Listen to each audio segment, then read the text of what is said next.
राजेश बादल जी, 1989 का साल था और अगस्त या सितंबर का महीना था, आखिरी सत्र था लोकसभा का। लोकसभा और राज्यसभा दोनों में कांग्रेस पार्टी विशाल बहुमत में थी और राजीव गांधी सरकार का जो ड्रीम प्रोजेक्ट था पंचायती राज बिल, उसको कांग्रेस के सांसदों ने राज्यसभा में गिरा दिया था, क्योंकि राज्यसभा के सांसद राज्य सरकारों के द्वारा कंट्रोल किए जाते थे और राज्य सरकारों की एक चिंता थी कि इस पंचायती राज बिल के पास होने से राज्यों के हित प्रभावित होंगे, उनके अधिकारों में कटौती हो सकती है।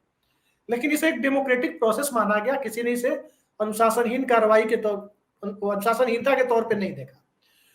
उस राज्यसभा में आज क्या हो गया है कि राज्यसभा में स्पीकर के डायस पर लोग चढ़ जाते हैं, स्पीकर बिना किसी की सुने, और खास करके स्पीकर नहीं, सॉरी, सभापति जो होते हैं राज्यसभा के या उपसभापति, बिना किसी की सुने वॉइस वोट से पास करने की बात कर देते हैं।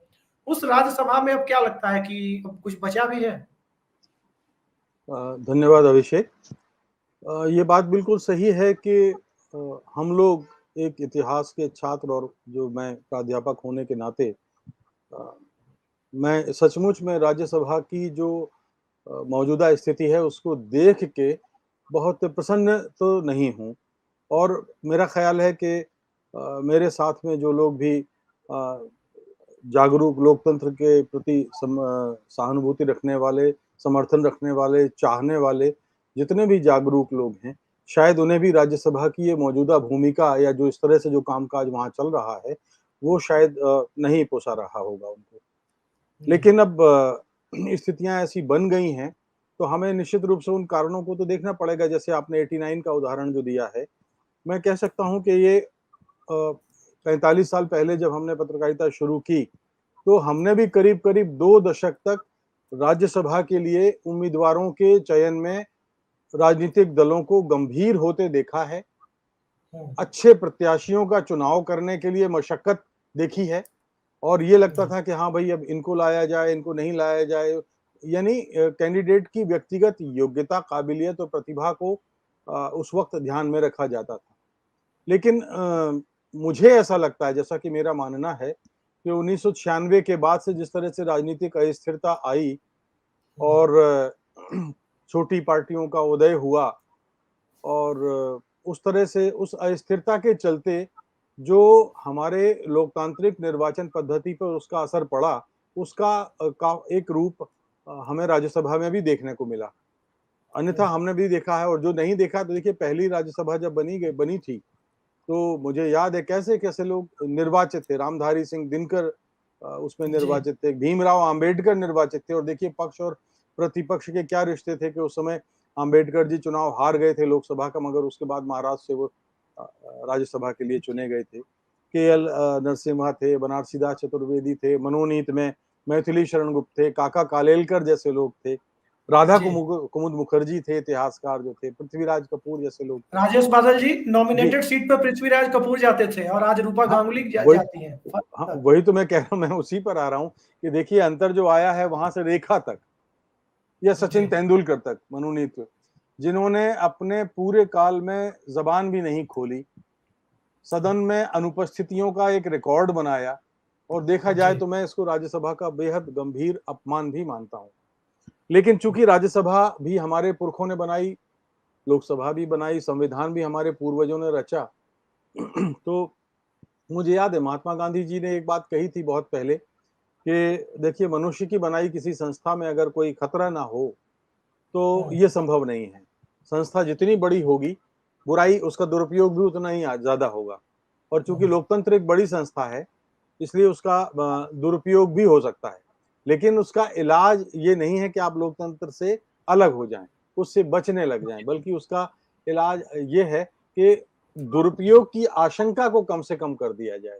कितनी बड़ी बात कही थी, और करीब करीब उन्हीं दिनों डॉक्टर बाबा साहेब आम्बेडकर ने भी ये बात कही थी कि संविधान चाहे कितना भी अच्छा हो, यदि क्रियान्वयन करने वाले लोग खराब हैं तो आप कितना ही बढ़िया संविधान बना लीजिए, कितना ही बड़ी अच्छी राज्यसभा बना लीजिए, संसद बना लीजिए, लोकसभा बना लीजिए, अगर लोग अच्छे नहीं हैं तो कोई भी संस्था पे ढंग से काम नहीं करेगी।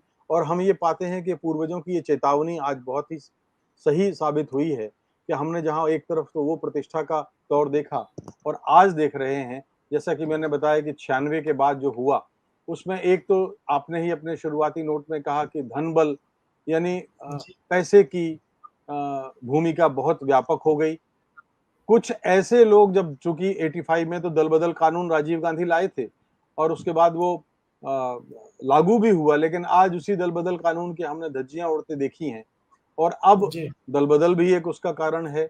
उसमें ये भी एक कारण है कि अब पहली बार जो अब मौजूदा 57 सीटों का जो चुनाव हो रहा है, उसमें हम ये पा रहे हैं कि अब जातियों के आधार पर, उपजातियों के आधार पर, स्थानीय प्रत्याशी है या बाहरी प्रत्याशी है, इसके आधार पर, या अगले विधानसभा चुनाव में वो काम आएंगे या नहीं आएंगे, ये सोचकर प्रत्याशियों का चुनाव किया जाता है।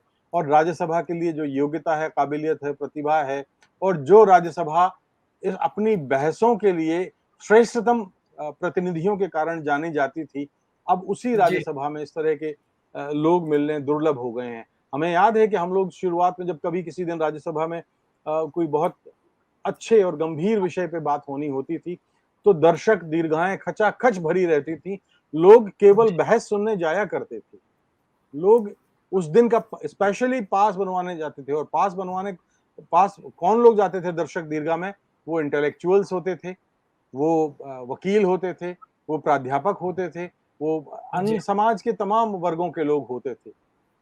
और एक स्थिति वो भी आई कि जब इन्हीं वर्गों से लोग 2000, अगर मैं गलत नहीं हूं, तो 2002 में जब एक संसद के 50 साल पूरे हुए थे, तो संसद ने एक दस्तावेज निकाला था, और उसमें जो उस समय उस दौर के जाने माने जी संसदविद थे, जानकार थे, एक्सपर्ट्स थे, उन्होंने अपनी अपनी कुछ टिप्पणियां की थी।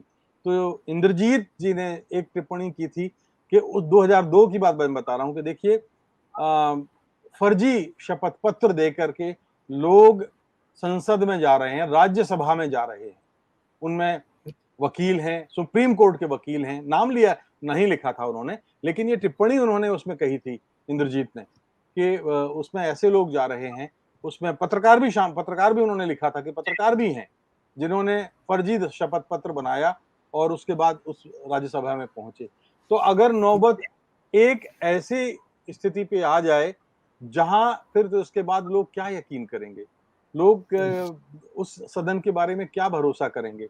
आज हम पैसे का राज्यसभा में अब बहसें नहीं हो रही है ढंग से, कहीं नहीं हो रही है। लोकसभा में तो खैर पहले से ही कहा जाता था कि डिग्रेडेशन हुआ है, लेकिन क्या इस डिग्रेडेशन को अब आने वाले समय में लगता है कि कोई डेमोक्रेटिक रेनेसा जैसी चीज आपको दिखाई देगी जिससे कि सारी चीजें एकदम बदल सकती?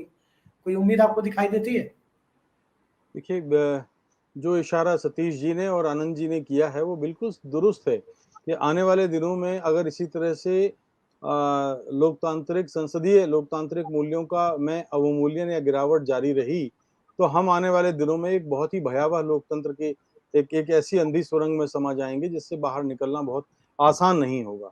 और आपने अभी जो बात कही, कुछ समय स्टैंडिंग कमेटीज की और डिबेट्स की जो बात कही, मैं बताऊं आपको कि देखिए, एक दौर ऐसा था, ये बात 1900, क्योंकि उससे मैं आज का संदर्भ जोड़ूंगा, 1955 में जब जवाहरलाल नेहरू की सरकार होती थी, तो सामान्य कामकाज समिति जो थी, तो उसने एक रिपोर्ट पेश की और कहा कि भाई 40-45 करोड़ की आबादी है, तो कम से कम 3 सत्र और 100 दिन तो हाउस चलना चाहिए। और जवाहरलाल नेहरू और उसके बाद अलावा सारे प्रतिपक्ष ने उसको ऐसे धार्मिक भाव रिलीजियसली उसको फॉलो किया, और एक 1956 में वो रिकॉर्ड 151 दिन हो गया। तो कहने का अर्थ है, और अब मैं जब देखता हूं उसके आगे, आप और इसको ये लगातार सिलसिला जारी रहा लाल बहादुर शास्त्री के भी जमाने में और इंदिरा गांधी के जमाने में। इंदिरा गांधी पर कई तरह के लोकतांत्रिक मूल्यों को नष्ट करने का आरोप लगता है, लेकिन 1971 से 77 के बीच में जो संसद ने काम किया, उसमें जो रिकॉर्ड उन्होंने बनाया, वो लोकसभा 613 दिन काम चली थी और 4071 घंटों का काम हुआ था, रिकॉर्ड काम। तो वो आज तक रिकॉर्ड टूटा नहीं है। मेरे कहने का मतलब ये है कि अगर आज 2017 में जब हम बात करते हैं, तो 17 में मेरा ख्याल है 57 दिन हाउस चला, और 2016 में 70 दिन का हाउस चला। तो जब 100 दिन, आज देखिए उस समय 40 करोड़ की आबादी थी, आज 140 करोड़ की आबादी हो रही है। मुद्दे राष्ट्रीय स्तर पर अनेक हैं, चुनौतियां राष्ट्रीय स्तर पर, अंतर्राष्ट्रीय स्तर पर अनेक हैं। आर्थिक मोर्चे पर आप संकटों का सामना कर रहे हैं, विदेश नीति आप संकटों का सामना कर रहे हैं, आपके पास ज्ञानवान लोग नहीं है, प्रतिपक्ष से आप संवाद नहीं करना चाहते हैं, संसद को आपने एक तरह से आपने जो है खामोश कर दिया है, विधेयकों पर भी बिना चर्चा के विधेयक पास हो जाते हैं।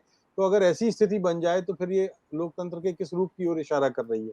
मैं आपको बताऊं, इसमें केवल एक ही, जैसे कहा गया कि अभी बीच में सतीश जी ने कहा था शायद कि कोई एक पार्टी इसके लिए जिम्मेदार नहीं है, सारी पार्टियों में ये भांग घुली हुई है। अभी स्टैंडिंग 1993 में, अगर मुझे ठीक याद है तो मार्च 1993 में संसदीय समितियों की, स्थायी समितियों की परंपरा शुरुआत हुई थी और 17 कमेटियां बनी थी। और अभी 2 वर्ष पहले का एक उदाहरण आपको बताऊं, इन कमेटियों की बैठक में जब होती थी तो इनमें सांसद सभी दलों के होते थे और वो दलगत राजनीति से उठकर राष्ट्रीय हितों को ध्यान में रखते हुए अब काम करते थे। और ये जब उनकी रिपोर्ट निकल के आती थी तो पढ़ने में आनंद भी आता था। मैं आपको 17 साल पुरानी एक ग्लोबल वार्मिंग पर रिपोर्ट जो आई थी, वो ऐसा अनमोल दस्तावेज है कि कई देशों की संसदों में ऐसा दस्तावेज आपको नहीं मिलेगा। तो हमने वो दौर भी देखा और अब ये दौर भी देखा कि जब 2 वर्ष पहले, आपको याद होगा कि आईटी के मामलों की जो स्थायी समिति की बैठक थी, उसमें 2 वर्ष पहले आईटी के में उस बैठक में भारतीय जनता पार्टी के सांसद ही नहीं गए। अब सरकार आपकी, संसद आपकी, बहुमत आपका और आपके सांसद स्टैंडिंग कमेटी को बायकॉट करें, ये भाई क्या मतलब है इसका? इसका कोई लॉजिक समझ में नहीं आता। होगा पर्दे के पीछे की राजनीति में, वो अलग वक्त ले जाएगी अगर हम उसका विश्लेषण करेंगे। और केवल ये भारतीय जनता पार्टी के साथ में नहीं था। 2020 में मुझे आई कैन रिमेम्बर कि स्थायी समितियों की जो उपेक्षा हुई है वो बहुत ही शर्मनाक है। तृणमूल कांग्रेस के 57% सांसदों ने स्टैंडिंग कमेटी की बैठकों में हिस्सा नहीं लिया, बीजेपी के 36% सांसदों ने बैठकों में हिस्सा नहीं लिया, कांग्रेस के 15% सांसदों ने हिस्सा नहीं लिया और बाकी क्षेत्रीय दलों के 50% सांसदों ने बैठकों में हिस्सा नहीं लिया। तो राज्यसभा को निपटाने में, देखिए, मनुष्य के लिए हम लोगों ने अपने तंत्र को अपने लिए तो गढ़ा है कि हमारा एक सिस्टम सुचारू रूप से चले, लेकिन जब हम ही अपने सिस्टम को मतलब जिस डाल पर बैठे हैं उसी को काटने के लिए उतारू हो जाएंगे तो कितना कठिन काम हो जाएगा, कितना मुश्किल हो जाएगा, कैसे ये लोकतंत्र चलेगा। मैं एक ताजा कहकर के अपनी बात समाप्त करूंगा कि देखिए, उम्मीदवारों की बात हो रही थी, मैं पूरे सम्मान के साथ कहता हूं, भारतीय जनता पार्टी ने एक ऐसे इन चुनाव में एक ऐसी महिला प्रत्याशी को टिकट दिया है जो नगर निगम की पार्षद है 2 या 3 टर्म से राज्यसभा के लिए। मैं पूरे सम्मान के साथ कह रहा हूं, राजनीति से उनके सेवा भाव का सम्मान करता हूं। जब आपके पास उसी प्रदेश में पूर्व लोकसभा अध्यक्ष खाली बैठी हैं जो संसदीय मामलों की जानकार हैं, सक्रिय राजनीति में हैं, उनको पूछा नहीं जा रहा है। अरे भैया, उनको पहले मेयर बनाओ, फिर विधायक बनाओ, फिर सांसद बनाओ, फिर आप राज्यसभा में ले जाओ, पूरी ट्रेनिंग तो कराओ। मैं पूरे सम्मान के साथ और कहना चाहता हूं कि जिन्हें आप संसदीय व्यवस्था का जानकार बता रहे हैं पूर्व लोकसभा अध्यक्ष को, ये वही लोकसभा अध्यक्ष हैं जिन्होंने आधार बिल को मनी बिल बना करके राज्यसभा से बचाने के लिए उसको मनी बिल बनाकर पास करवा दिया था। देखिए, अब वो इसलिए कि फिर अगर ऐसा नहीं करती तो मनी उसी बिल पे तो राज्यसभा कमजोर पड़ती है भाई। धन विधेयक का जो मामला है उसी पे तो राज्यसभा कमजोर पड़ती है। लेकिन मैं व्यक्ति की बात कर रहा हूं। मैं 2 तुलना ये कर रहा था कि कैसे लोगों को टिकट दे रहे हैं आप। क्या आप जाति के आधार पर टिकट दे रहे हैं तो एक नगर निगम के पार्षद को दे देंगे, और पार्टी में जैसे अभी शायद सुनीलम जी कह रहे थे कि बादल सर बिहार से जो बीजेपी 2 उम्मीदवारों को उतारे हैं, उसमें से एक उम्मीदवार जो ऐसे हैं प्रदेश में सचिव रहे हैं और उससे पहले न पार्षद रहे न विधायक रहे, कुछ नहीं रहे हैं और ठेकेदार हैं। एक पटेल समथिंग पटेल नाम है, भूल रहे हैं उसका नाम मैं भूल रहा हूँ।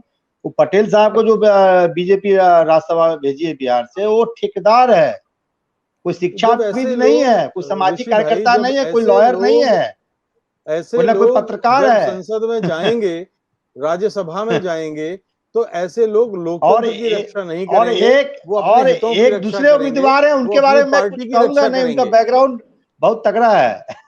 एक दूसरे उम्मीदवार है। एक मिनट ऋषि भाई, एक मिनट। मैं वही कह रहा हूं कि जब ऐसे लोग संसद में निर्वाचित होंगे, चाहे वो लोकसभा हो चाहे वो राज्यसभा हो, ऐसे लोग जाएंगे तो किसका भला करेंगे वो? वो संसद का भला नहीं करेंगे, वो लोकतंत्र का भला नहीं करेंगे, वो संसदीय नियमावली और आदर्शों का भला नहीं करेंगे, वो सिर्फ अपना भला करेंगे या अपनी पार्टी का भला करेंगे। ये जी